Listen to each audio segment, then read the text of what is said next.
feel slow, you can still go. Even when there's no hope, you can still go. I never answer to no, man, I still go. Go, go, go, go, go, go, go, go. Brian Giles with Brian Giles MTG. And this is a second video of Sunday's Brothers War spoilers. And we left off with the most dopest, hypest card in Diabolic Intent. A true tutor that only requires one black and one colorless and a sacrifice of a creature. So let's move on to Visions of Phyrexia. Let's calm down, and Visions of Phyrexia is 2 red and 2 for an enchantment that reads, at the beginning of your upkeep, exile the top card of your library. You may play that card this turn. At the beginning of your end step, if you didn't play a card from exile this turn, create a tapped Power Stone token. So there's constant value going on with this thing, and it can get out of pocket real quick if you ramp this thing up.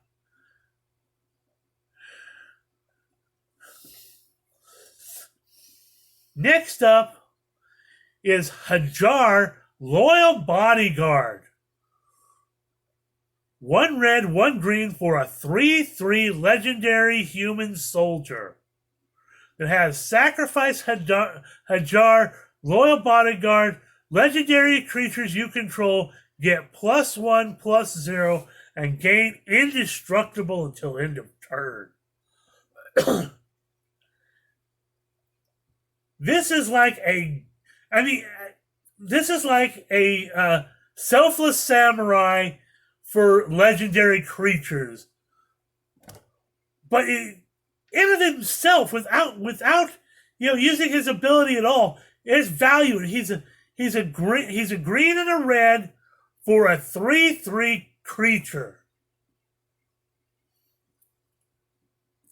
And he can protect your other legendaries.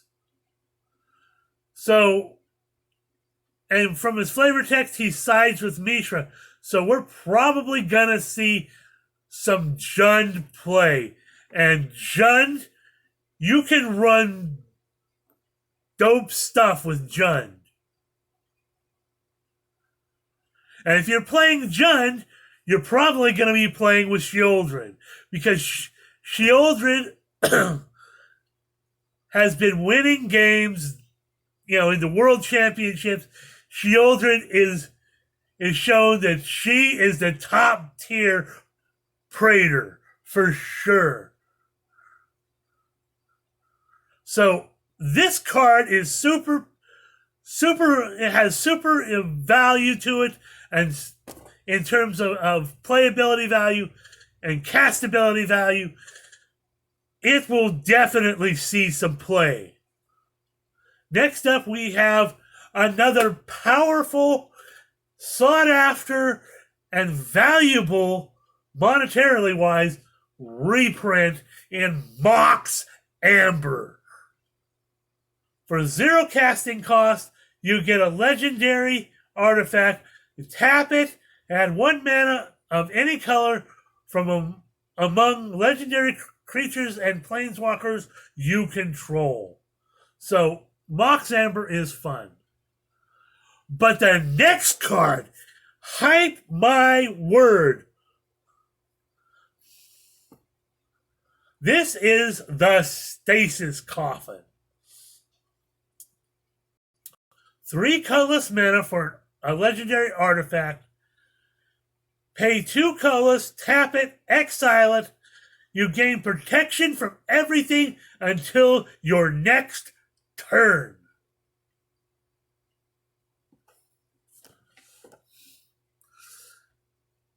This thing will definitely see play in Commander, but this is also the protection from everything we saw in the Mark Rosewater spoilers.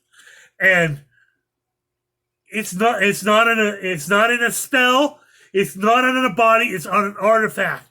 And artifacts are getting all the love this time, and this is love. This is a dope card.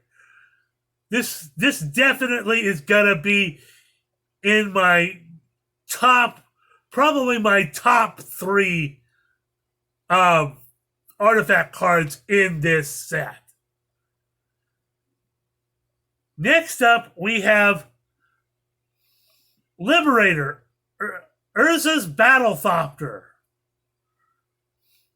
3 colorless mana for a 1/2 legendary artifact creature Thopter. It has flash and flying. And you may cast colorless spells and artifact spells as though they had flash. Whenever you cast a spell, if the amount of mana spent to cast that spell is greater than Liberator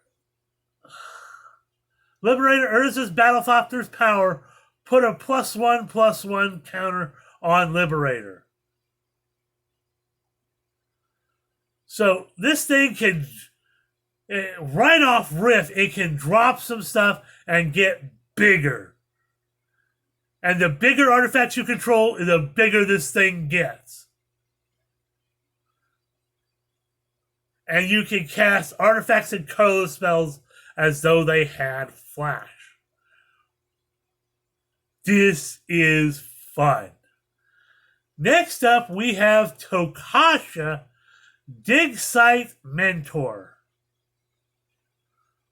For 1 white, for 1 green, 1 white, and 1 blue, and 1 colorless, you get a 4/3 legendary human artificer. Creatures you control have vigilance and tap to surveil 1. To surveil 1, you look at the top card of your library, you may put that card in your graveyard.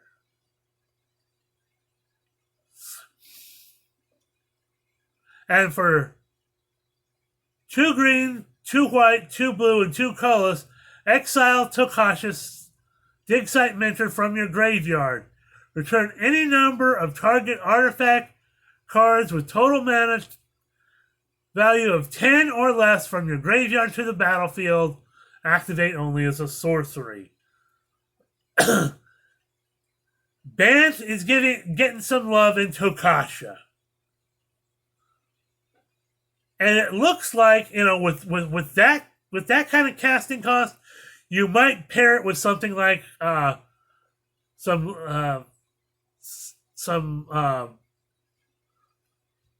lotuses and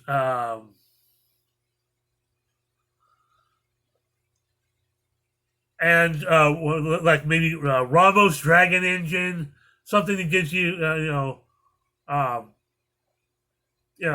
5 colors of mana,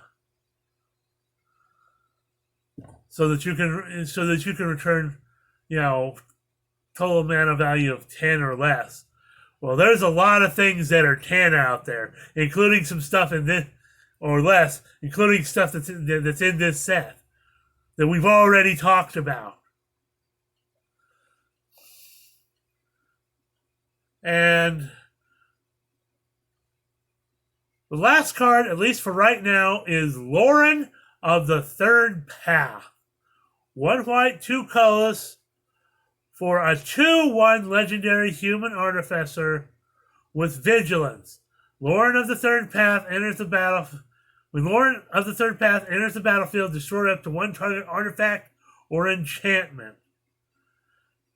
You may tap her to have you and target opponent each draw a card. Again, some more political stuff if you want to put this in a commander deck. And we're seeing a lot of political things. And I am wondering, because at Magic 30th, they had the boss fight. Are we starting to move toward PvE? Are we starting to move toward a PvE environment where you're actually making the Magic mini games a PvE environment? Where you're fighting, a boss monster. And it has like a one time, it's a play group, and it's a one time review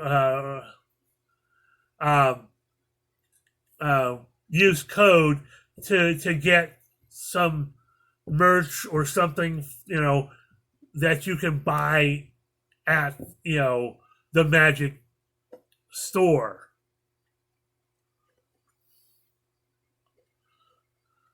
So I'm really interested to see that.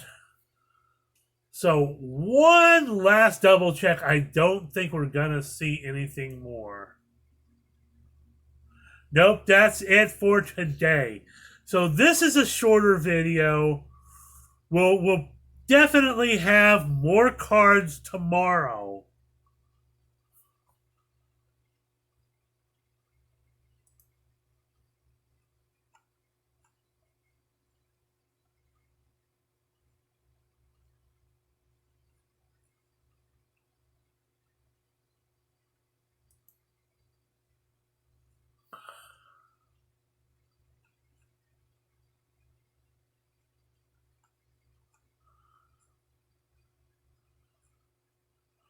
So I'm just looking through the commander side of things to make sure that.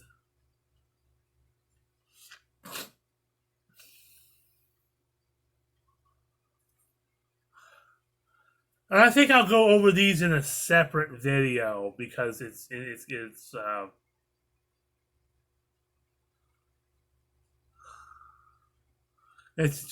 going to be a lot. But that's all for today. We're going to see you on the next video.